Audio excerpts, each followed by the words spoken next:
Smart Travels is a grand tour of the old world, the people, places, sights, and distinctly European flavors. Our host is travel writer and columnist Rudy Maxa, Public Radio's original savvy traveler. Now, tips, trips, and secret places on Smart Travels.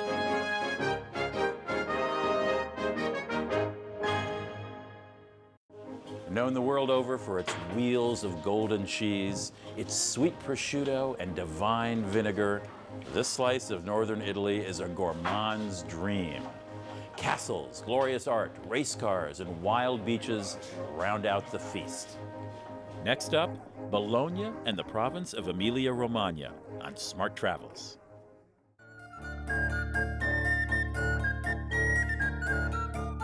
From the fields and the farms of Emilia-Romagna come Italy's finest foods. The place names read like a menu. Parma for its Parmigiano and prosciutto. Bologna for its mortadella ham and tortellini. Modena for its balsamic vinegar. The cities harbor splendid churches, artistic delights, and a long tradition of scholarship. And along the Adriatic coast lies the golden legacy of an ancient city. This lively, wealthy, delicious region is one of the best-kept secrets in Italy.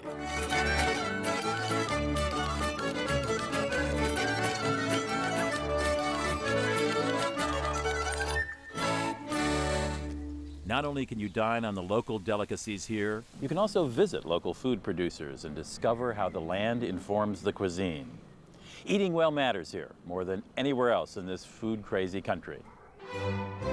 With its red brick buildings and long history of scholarship, Bologna is a lively, progressive, thoughtful city.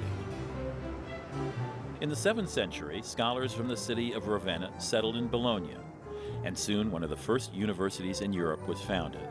By the 1100s, Bologna's population soared, and so did the nearly 200 medieval towers, fortresses for the city's noble families. Of course, the taller your tower, the higher your status. In 1109, the Asinelli family built what is still the tallest building in Bologna. You can work off plates of pasta on the climb and enjoy a spectacular view of the city's red roofs.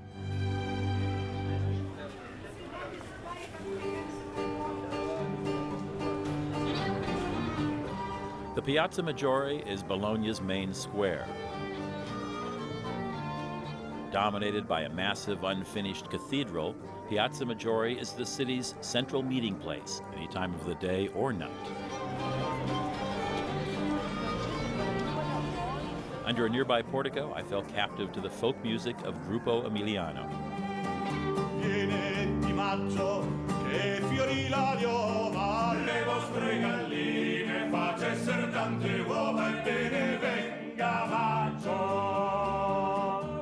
English poet Lord Byron wrote, "Bologna is celebrated for producing popes, painters, and sausage."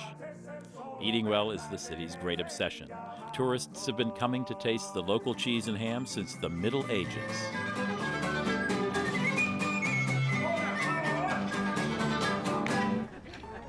I'm walking along the Via Pescaria, Bologna's showcase of mouth-watering food. The city has several nicknames. Bologna la Dota, the learned, for its university. La Rosa, the red, for its leftist tendencies. And La Grassa, the fat, for all this. You won't find better food in all of Italy. I just hope I won't be too grasso before this trip is over.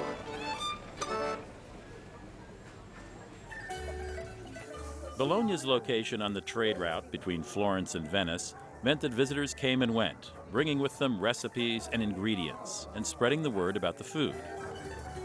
We're stopping at Tamburini, Bologna's shrine to local cuisine. Buongiorno. Insalata di riso, per favore? 300 grammi? This is Emilia-Romagna condensed into one of the finest food shops in the world. At Tamburini, you can eat yourself silly or have your favorite delicacy vacuum sealed for transport.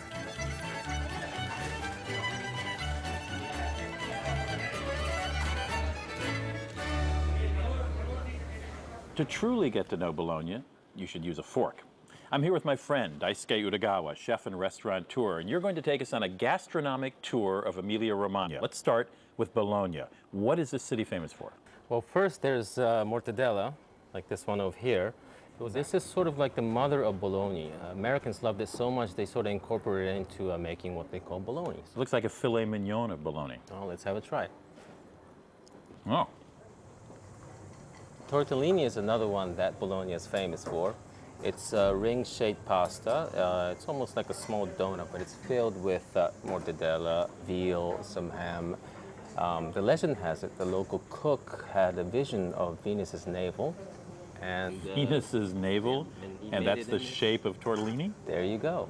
I will never again eat tortellini without thinking about that. Wonderful. After feasting on tortellini, I'm in need of a long walk under one of Bologna's famed porticos. Bologna claims some 70 kilometers of porticos.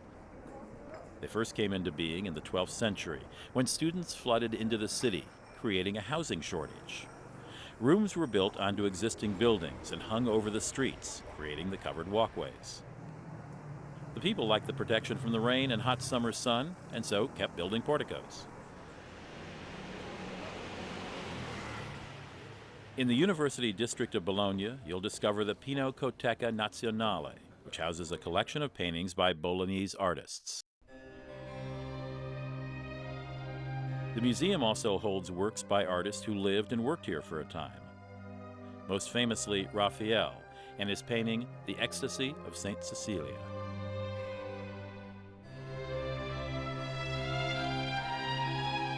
The Pinacoteca is a great place to witness the battle that unfolded between Bolognese artists in the 16th century.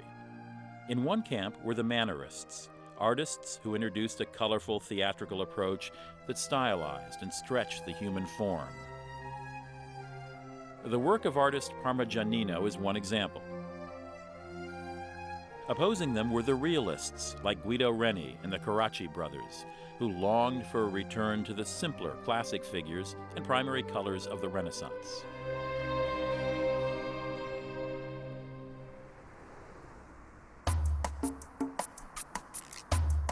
We're headed out of town now on the long straight road that links this whole region.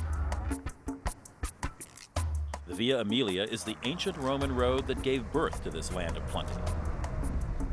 We're taking the old military route to discover the sights and flavors of Emilia-Romagna.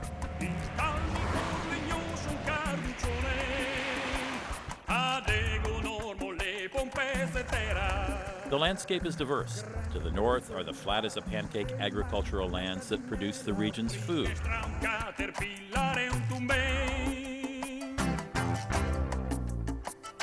To the south, the land grows mountainous and rugged. A delicate alchemy of soil, air, climate, and tradition conjures up the magical food of this region.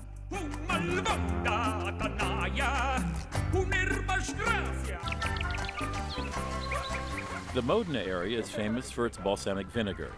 The Ca del Non Acciaitaia, just south of town, produces this liquid gold. Abandon all notions of what vinegar tastes like when you try Aceto Tradizionale. This sweet, complex syrup barely resembles its namesake. To make this special balsamic vinegar, the grape juice is fermented, then aged in a series of barrels from large to small. Oh, that's wonderful. The different varieties of wood barrels give the vinegar its character. The vinegar is stored in an attic or an acciaitaia. Some barrels are named after the great-grandfather, some are named after a grandmother, and so on. All the family is in the acciaitaia. The barrels are very valuable to the family then. Yes, certainly they are part of the family. I would say that they are some children or really relatives in a family. And when you visit an acciaitaia, like we are now, it's like going and being admitted in the most precious part and secret part of an house. This is the shape of the tradizionale. The tradizionale is just this shape. Only the shape? Only the shape. And if you see this bottle, you are sure that the product you have inside is aceto balsamico tradizionale di Modena. Easy for you to say. Yeah. Traditional balsamic vinegar of Modena, yeah. To get this special appellation, tradizionale, the vinegar has to age at least 12 years. And to be called extra vecchio, or extra old, it's aged at least 25 years. It comes with quite a price tag, but the taste is something out of this world. You really see how it's completely different from normal vinegar. It's almost sweet. Well, it's sweet with a first, bite. and there's all this complexity, but it's supposed to end dry, like having a flame in your mouth almost. You know, it's supposed to just end without any trace of taste. So you could put it on ice cream. Yeah, on ice cream, we can put it on cheeses, on fig, on strawberries, on whatever you want.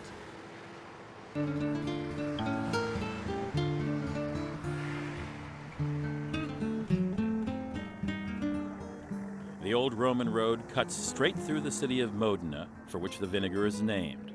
Modena is smart, wealthy, cultured, and well-fed. Narrow streets in the old historic center open inevitably onto the main square, the Piazza Grande. Here, the 12th century Duomo displays a three-dimensional Bible to all who pass through the piazza. The sculptures by the 12th century artist Willigelmo burst into life from the stone. The biblical stories unfold chronologically, from the birth of Eve from Adam's rib to the death of Cain. Race cars are the talk of the town. Both the Maserati and Ferrari headquarters are nearby. The sleek Ferraris in the Galleria Ferrari, just outside of town, will rev up any car enthusiast. The founder, Enzo Ferrari, was born in 1898 in Modena, the son of a metal worker who made sheds for the railways. After seeing a car race at the age of 10, he knew his life's ambition. Unlike his competitors, Ferrari didn't race cars to boost sales, but sold cars to finance the team racing.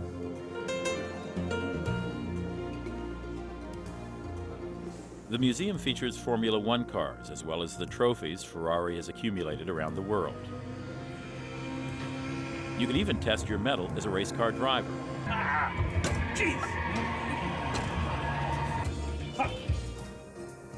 In an age of mass production, Ferraris are handcrafted gems. They set the trend in design and performance, almost always in the signature color red. The next morning, racing along the Via Emilia and still dreaming of driving a Ferrari, we're up with the cows. The Caseificio Razionale Novese turns out wheel after wheel of Parmigiano Reggiano cheese. This is truly a local product, isn't it? Oh yes. Well, to be called Parmigiano, it really has to come from this particular region. It has to follow all these strict guidelines and rules, and even the milk has to come from this area. The feed has to come from this area as well. How is it made? Well, first you would partially skim the milk. You don't want it too fatty because you have to have the dry taste. And then you will let it curdle. And you break the curdle, and then it'll sort of go to the bottom of the vat, and they cook it, to further extract the moisture. And then they'll use the cheesecloth and sort of pick it up and roll it around, and they'll put it in the mold.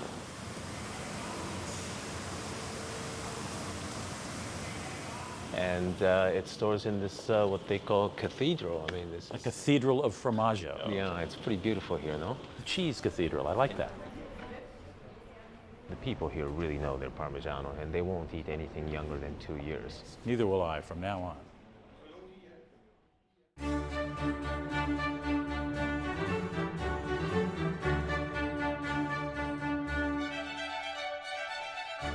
Parmigiano cheese owes its name to the lovely city of Parma, a gentle golden city of cobblestone streets, candy-colored frescoes, and sweet prosciutto. Composer Verdi wrote many of his great works here, and French novelist Stendhal fell in love with Parma. The octagonal baptistry softens the edges of peaceful Piazza del Duomo. It's one of some 70 baptistry buildings still remaining in Italy.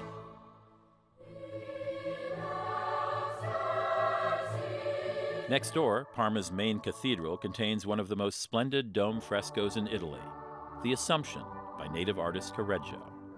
Correggio represents the post-Renaissance style called mannerism, the theatrical approach that caused such a stir in Bologna. Reaction at the time was mixed.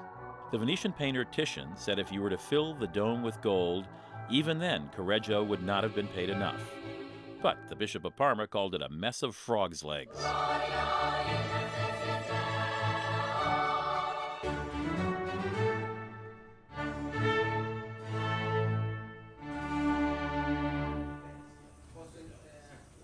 Coming to Parma and not tasting the famed prosciutto di Parma is like going to Rome and not seeing the Colosseum.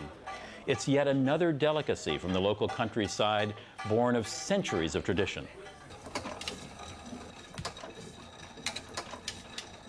So what makes the prosciutto here special? Well, there are a lot of theories, as in different kinds of pig, the feed, the salt. They even talk about the air that's from the mountain that makes it sweeter, you know. So you have to kind of Taste it. try it. The aftertaste lasts in the back of your palate for a long time. And then it makes you want to have another piece, no? Yeah, it does.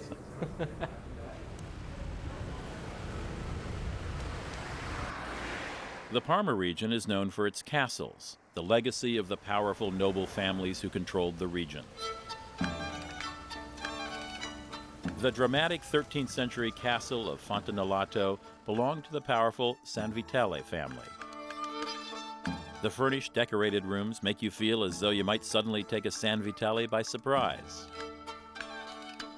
You can scan the family portraits in the forefathers' room or check out the San Vitale weapon collection.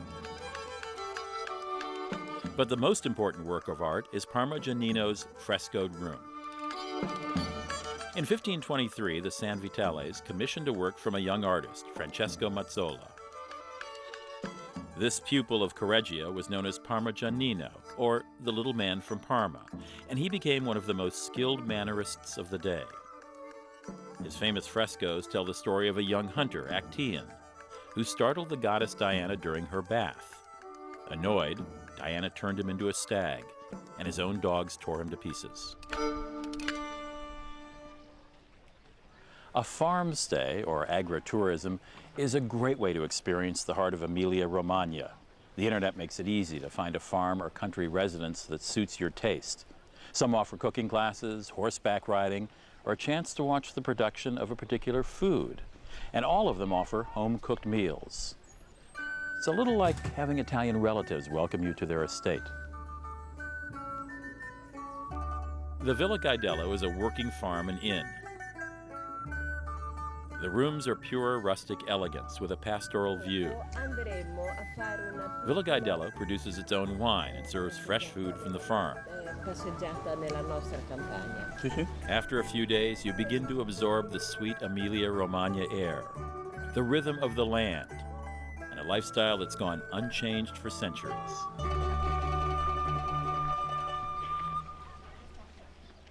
From your agritourism hotel, you can set out in search of tiny mountain villages and splendid countryside.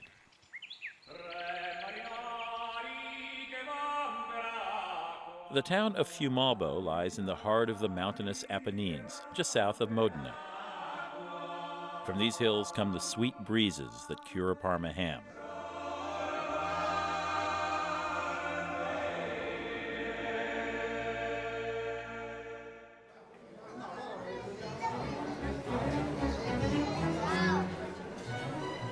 Fiumalbo, with its population of about 1,000 people, has existed for at least 1,000 years. Locals and visitors from the neighboring towns are gathering for the festival of Saint Bartolomeo.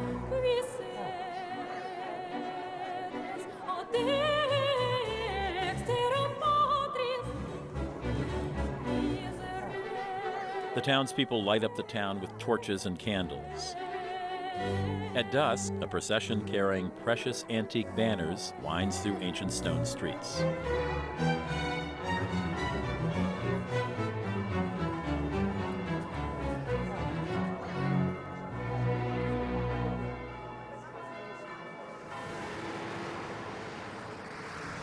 The Roman Via Aemilia continues to the east of Bologna, toward the sea, and a city that once rivaled Rome in power. Ravenna figured significantly in the Roman Empire, first as an important port, and later as a key government center. After the empire split between East and West, Constantinople actually reestablished its rule in this part of Italy through Little Ravenna. For about 100 years, this outpost of the East profited mightily.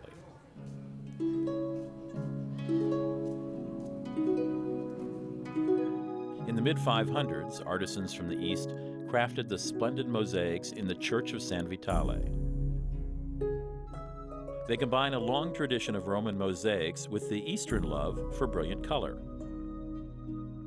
The mosaics stand out as some of the last great works from the ancient world and some of its first Christian images. Portraits of the Eastern Emperor Justinian and his wife Theodora adorn the apse.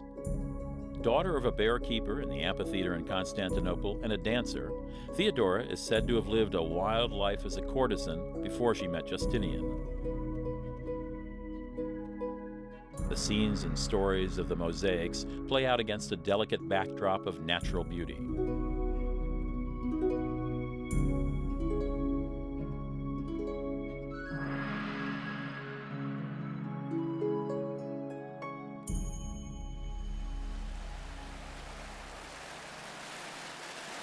Just a stone's throw from the mosaics is a glittering scene of another sort. If you like solitude, run the other way. But if a carnival of sea and sand and wild nightlife strikes your fancy, well, welcome to Rimini. Fellini fans will find the sights strangely familiar. This is the film director's hometown, and he painstakingly recreated it in the studio in Rome for his film called Amarcord. Spend a little time here. You're bound to see any number of Fellini-esque characters.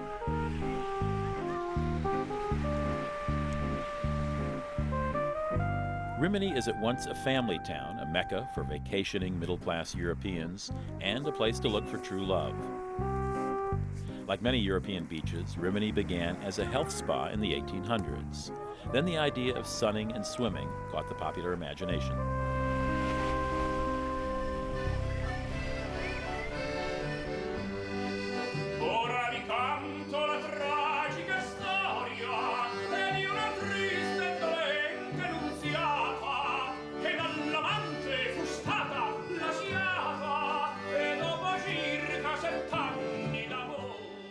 From its wild beaches to its medieval castles, from the dazzling mosaics to the golden wheels of Parmigiano, this gentle region with its graceful cities and plentiful land works its way into your heart.